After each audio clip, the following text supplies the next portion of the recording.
आज 21 जनवरी है और आज के दिन सुशांत सिंह राजपूत अपना जन्मदिन मनाया करते थे। सुशांत सिंह राजपूत को गए हुए ये तीसरा जन्मदिन है जो आज आया और इस मौके पर मुंबई में नीलोत्पल मृणाल ने एक कार्यक्रम किया जिसमें बहुत सारे एसेसारियंस जुटे। मैं खुद भी वहाँ मौजूद था।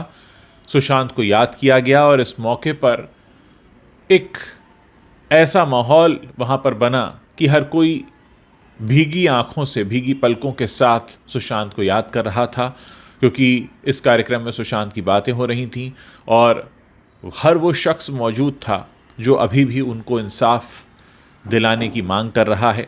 कुछ ऐसे एसेसारियंस से भी मैं वहाँ मिला जो हर महीने उस बिल्डिंग के बाहर जाते हैं जहाँ सुशांत ने अपनी अंतिम श्वास ली थी। ऐसे कई लोगों से मेरा वहाँ मिलना हुआ और वहाँ पर एक ऐसी क्रिकेट टीम भी आई हुई थी जो व्हील चेयर पर क्रिकेट खेलती है। उनके लिए भी कई तरह की सहायता और मदद देने का ऐलान भी किया गया। मैंने देखा वहाँ पर कंबल वितरण भी हुआ और बहुत से ऐसे नेक काम किए गए जैसे कि सुशांत सिंह राजपूत किया करते थे। इस मौके पर ये बात भी याद दिलाई गई कि सुशांत सिंह राजपूत जैसा एक फिल्म स्टार हमारे देश में हुआ जिसने चुपचाप केरला जाकर 1 करोड़ रुपए का दान कर दिया बाढ़ पीड़ितों के लिए। नागालैंड में भी प्राकृतिक आपदा आई तो चुपचाप जाकर 1 करोड़ का दान कर दिया। यानी एक तरफ बॉलीवुड के वो बड़े चेहरे जो छोटी सी भी दान राशि अगर देते हैं तो अखबारों में बड़े बड़े इश्तिहार छपवाते हैं, बड़ी बड़ी प्रेस कॉन्फ्रेंस करते हैं, और दूसरी तरफ सुशांत सिंह राजपूत जैसे एक ऐसे दानवीर को याद किया गया जिसने इंडस्ट्री में थोड़ा सा ही समय बिताया था लेकिन उसके बावजूद बहुत सा दान किया, लोगों की मदद की और कभी इसके बारे में बात नहीं की। इस मौके पर एक बार फिर से कहा गया कि सुशांत सिंह राजपूत जो अपने करियर में इतना सक्सेसफुल थे, जिनकी वजह से देश के आम घरों में बैठे बच्चे बड़े बड़े सपने देखते हैं कि जैसे सुशांत सिंह राजपूत ने एक साधारण से घर से आकर इतना बड़ा काम कर दिखाया, इतनी बड़ी सफलता उन्होंने अपने नाम की। आज अचानक उनका चले जाना और हमारी सरकारी एजेंसी का ये न बता पाना कि आखिर ऐसा क्यों हुआ, ये सबके मन में और भी संशय पैदा करता है। और मैंने एक बात और देखी कि यहाँ पर जितने भी लोग आए थे उन सब के चेहरों पर लिखा हुआ था कि ये जो 2.5 साल से कहा जा रहा है कि जांच चल रही है, जांच चल रही है, ये अब और लंबे समय तक इस जवाब को सुनने के लिए तैयार नहीं है। हमने ये भी देखा कि वहाँ पर जितने भी लोग इकट्ठा हुए वो सब के सब इसी आस और उम्मीद के साथ आए थे कि एक वो डोर जिनसे वो सब बंधे हुए हैं, सुशांत से, उनकी याद से, उनके परिवार से, किसी तरीके से एक वो खबर सुनने को मिल जाए जिसको सुनने के लिए कान तरस रहे हैं कि हाँ, उस दिन हुआ क्या था। बहुत से लोगों ने ये भी कहा कि सुशांत सिंह राजपूत की हत्या हुई थी या उन्होंने आत्महत्या की थी। कुछ भी साफ नहीं है। आत्महत्या हुई थी तो विवश किसने किया, हत्या हुई तो किसने की, उस रात कौन आया था, ऐसे तमाम ऐसे सवाल हैं, ऐसे प्रश्न हैं जो अनसुलझे हैं। और जाहिर है कोई भी दिल वहाँ पर आत्महत्या वाली बात को मानने के लिए तैयार इसलिए नहीं था क्योंकि अगर आप देखें कि सुशांत सिंह राजपूत की जब मृत्यु हुई है उस वक्त उनके बैंक अकाउंट में 4 करोड़ रुपए थे, उनके पास फिल्में थीं, वो सक्सेसफुल थे, उनकी पिछली फिल्म सुपर डुपर हिट हुई थी, आगे लोग उनको लेकर काम करने के लिए तैयार थे। यहाँ तक कि लॉकडाउन में भी उनके साथ फिल्म शूट किए जाने पर बात चल रही थी और अपने जाने के एक दिन पहले तक उनकी बिजनेस मीट हुई है जिसमें फिल्मों में काम करने को लेकर डिस्कशन हुआ है। इस मौके पर स्मिता पारेख ने भी ये बताया कि एक वक्त ऐसा भी था जब वो महाराष्ट्र सरकार के साथ मिलकर, जब माननीय श्री देवेंद्र फडणवीस जी मुख्यमंत्री थे, उस वक्त वो महाराष्ट्र के हर सरकारी स्कूल में बच्चे जितने पढ़ते हैं उनकी जिम्मेदारी लेने को तैयार थे। यानी इतने बड़े प्लान पर जो व्यक्ति काम कर रहा था, जिसके पास न तो अपने काम की कमी थी, न पैसे की कमी थी, न जीने के लिए जो आपको कई तरह के मकसद, एम, उद्देश्य चाहिए होते हैं, उनकी कोई कमी थी।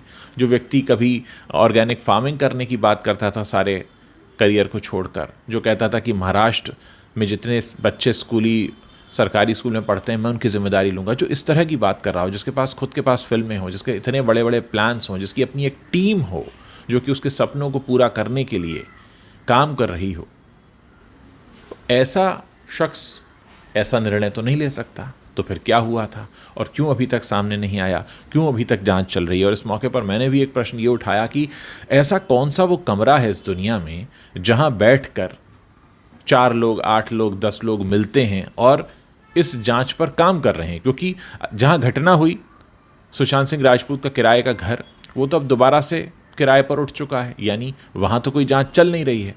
फॉरेंसिक रिपोर्ट ऐसी कोई होती नहीं जो 2.5 साल बाद आए। पूछताछ किसी से हो नहीं रही। कौन वो टीम है, कौन वो लोग हैं, कहाँ तक वो पहुँचे हैं, कब वो रिपोर्ट डिक्लेयर करेंगे, क्या कोई डेडलाइन है, क्या कोई डेट है, क्या कुछ काम पिछले 2.5 साल में कितना आगे बढ़ा है? ऐसा क्या हुआ है इतने समय में कि जिसका आम लोग अब बैठकर इंतज़ार करें? या फिर इसे टाला जा रहा है, इसे आगे बढ़ाया जा रहा है, इस पर कोई तवज्जो नहीं है?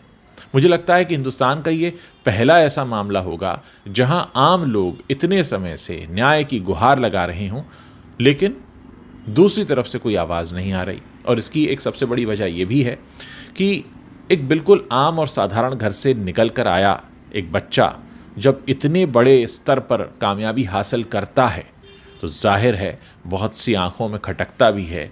तो क्या वो लोग हैं जिनकी वजह से ऐसा हुआ? क्या उनके बारे में कुछ पता चल चुका है या कुछ ऐसा है जो अभी बताया जाना ठीक नहीं है? आप सभी जानते हैं 2023 आ चुका है, 2024 में फिर से चुनाव हैं और हमारे देश में कोई भी ऐसा मामला जिससे आम पब्लिक जुड़ जाती हो, आम लोग जुड़ जाते हों, उसका इस्तेमाल राजनेता अपने चुनाव में ज़रूर करते हैं। इस मामले में भी काफ़ी राजनीति हुई पिछले 2.5 साल में। हमने देखा इस मामले को लेकर बहुत से राजनीतिक खेल खेले गए, लेकिन नतीजा ज़ीरो रहा। आज भी सुशांत के परिवार वालों को ये नहीं पता है कि वो डेट कौन सी होगी जब कोई रिपोर्ट आएगी, और रिपोर्ट आएगी भी या नहीं। Justice delayed is justice denied कहा जाता है, लेकिन फ़िलहाल जो हालात बन रहे हैं वो बहुत निराश करने वाले हैं। और इसीलिए हर कोई चिंतित है कि क्या कल को, ईश्वर न करे, हमारे बच्चे के साथ भी अगर ऐसा हो गया तो क्या ऐसा ही होगा? कहीं से कहीं तक कोई रिपोर्ट सामने नहीं आएगी। और ज़्यादातर लोगों का मानना भी यही है कि इस पूरे केस के बाद हमें यही मैसेज मिल रहा है कि आम लोगों के बच्चों का कोई यहाँ पर पूछने वाला नहीं है। और यहाँ तक कहा गया कि सुशांत का सरनेम अगर कोई मशहूर सरनेम होता, कोई गांधी, कपूर, खान, मोदी, अडानी, अंबानी कुछ होता, तो क्या तब भी इसी तरह का रिस्पॉन्स होता? क्या ये बताने की कोशिश की जा रही है कि एक आम घर से आए किसी भी बच्चे के साथ कुछ हो जाए तो फिर यही रवैया होगा? तमाम सवाल हैं और आज इसलिए ये उठ रहे हैं क्योंकि अब जैसे जैसे समय का पहिया आगे बढ़ता है, ये घटना 2020 जून की है, हम 2023 के जनवरी महीने में आ चुके हैं। 2.5 साल से ऊपर हो जाना और रिपोर्ट में कुछ भी ना आना, और ये भी ना बताना कि वो रिपोर्ट कब आएगी या कैसे आएगी या कौन सी रिपोर्ट का इंतज़ार हो रहा है।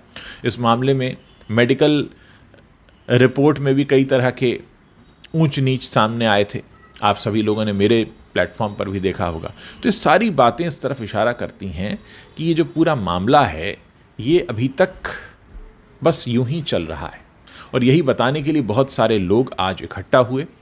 मैंने अपने वीडियो में आपको दिखाया, वहाँ से एक लाइव सेशन भी किया था मैंने, और अब मैं आपको भी दिखा भी रहा हूँ वहाँ का क्या नज़ारा था। मैंने वहाँ कुछ लोगों से बात की, जाते जाते आपको वो भी सुना देते हैं कि उन लोगों का इस पूरे मामले में क्या कहना। और ये वो आम लोग हैं, ये वो आम लोग हैं जो देश की जनता है, जिन्हें फ़िक्र है अपने घर के बच्चों की भी। तो कौन इनको ढांढस बंधाने आएगा कि जो हुआ है वो फिर से नहीं होगा और जो हो गया है उसकी जांच सही से होगी? तमाम सवाल हैं और जवाब किसी के पास नहीं है। उम्मीद है जल्द से जल्द इसका हल निकलेगा।